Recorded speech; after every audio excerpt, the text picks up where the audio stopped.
I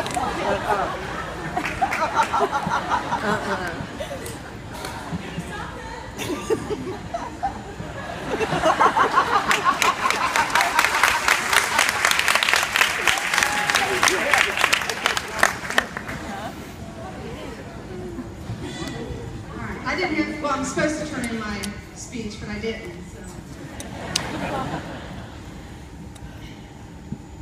Thank you guys for allowing me to speak at your lab. I'm very nervous. Very nervous. For those of you who worry about this being one of my incessant ramblings, it's okay. They gave me a time limit. I always do what I'm told, so I'll make sure that I adhere to that time limit.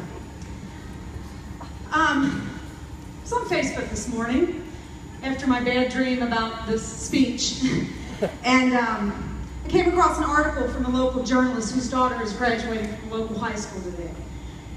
She's actually sitting over there to my right. And she stated that she wished and hoped that her daughter knew the things that she really was proud of. You know, we're going to talk about, you know, some of them have the little blue thing, and I guess that means you're smart. Awards and the awards and all that stuff. And we're going to brag about, you know, the band winning state 4 years in a row.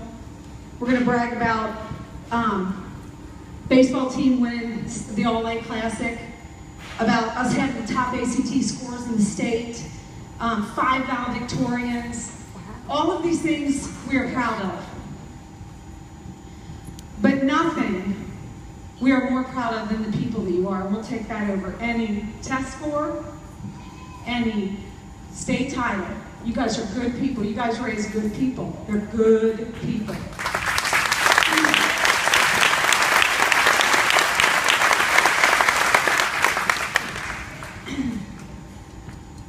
So, we're going to have a little lesson today.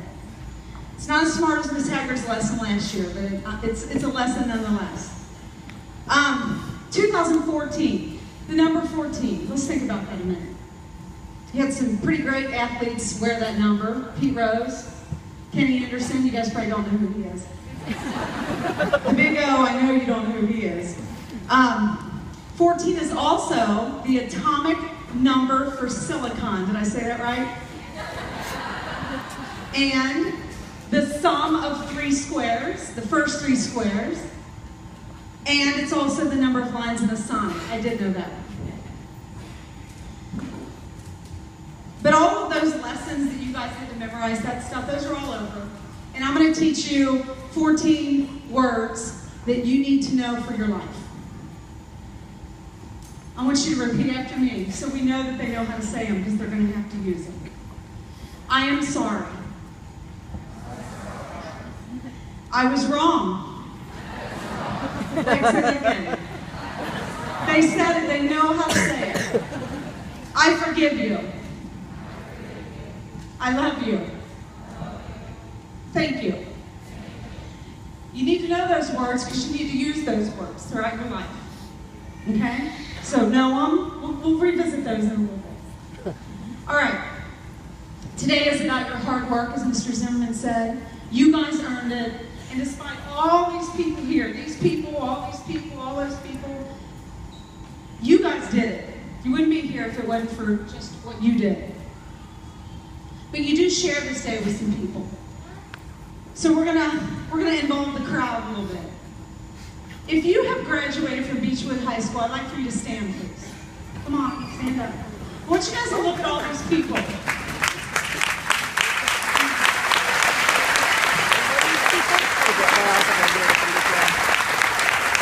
You guys are getting ready to join a select club of people who know what it's like to walk these hallways and know what it's like to sing that fight song.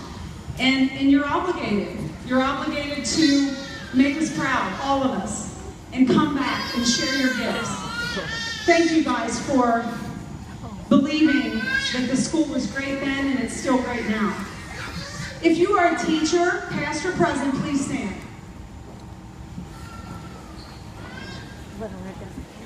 Look at all that group. Okay. These people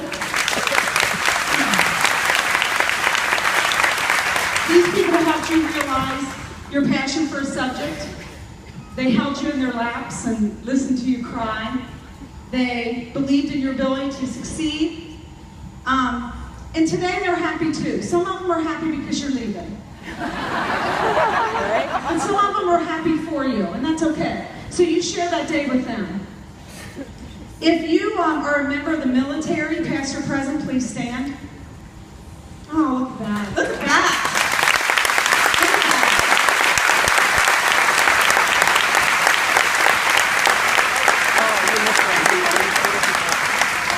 I just want to thank you on behalf of this class for fighting for the freedom for boys and girls in this country to go to school and to learn and be whatever they want to be, because it wasn't always like that, and it's not like that everywhere.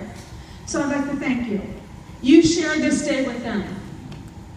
Today they're going to talk about our great country, and they're going to talk about, how they got to where they are, and let them, because it's their day too. If you're a sibling of a potential Beechwood graduate, please stand. There you go. Look at that.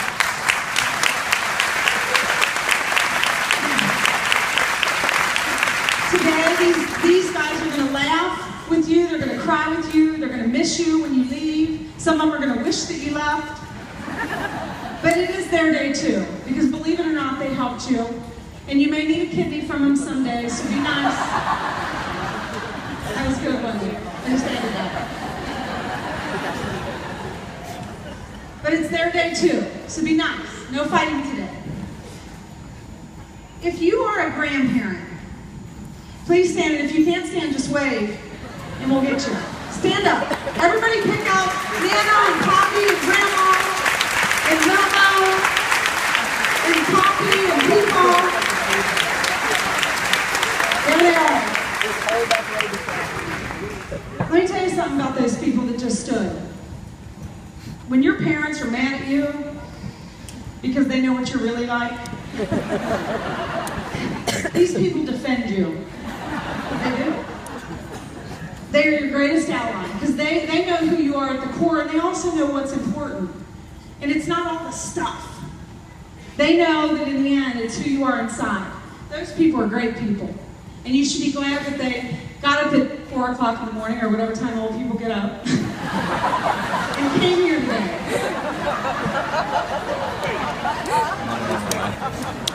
Those people that just stood up and waved, those people are the only people who can put your parents in their places. So you better be nice to them. Share this day with them, because they've waited a long time for this, and they're here. So today's their day too. Some grandparents aren't here.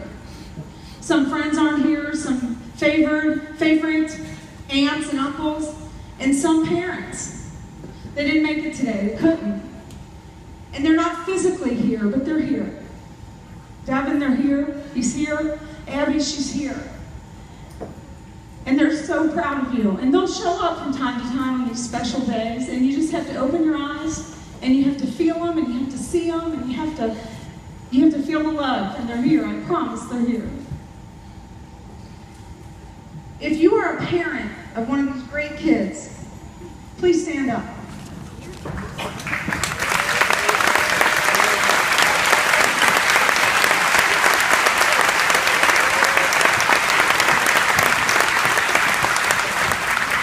Let me tell you how long they waited for this day. From the day you were born. First grade, kindergarten, I guess it went the other way.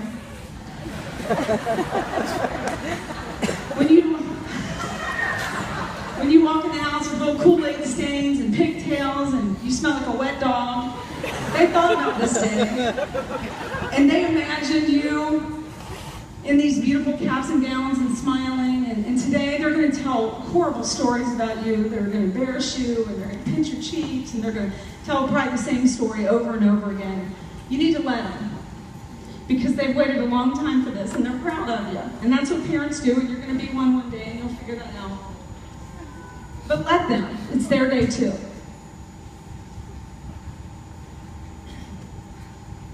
And these people right here, you're going to replace us, and that's okay. You're going to replace him. And you're going to move on. You're going to replace him with a college president, a university president.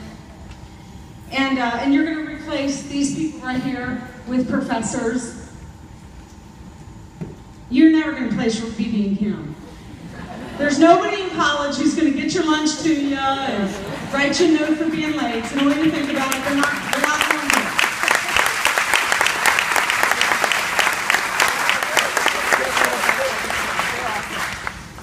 You are going to replace Mr. Knoll's office with jail.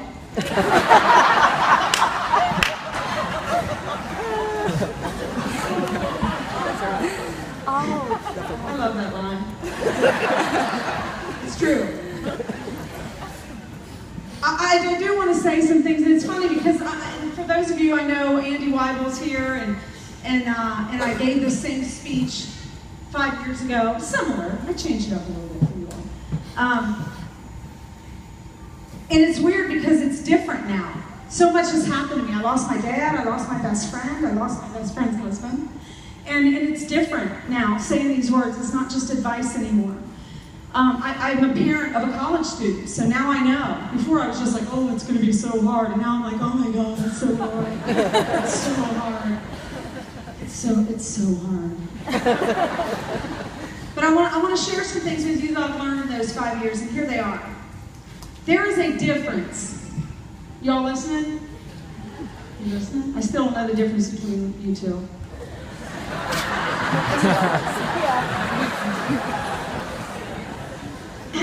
There's a difference between being 18. You guys have heard that. I'm 18. I'm 18. I'm gonna go. Being 18 and being independent from your parents. There's a difference. And you guys are probably all 18 or going to be soon. But you still have to respect them. You live in their home. And being 18 and graduate from high school does not give you a license to do whatever you want. Okay?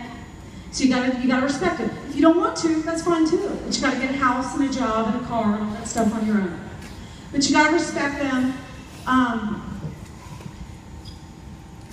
And I ask you as a parent to be gentle with their feelings this summer, because they're gonna go like this.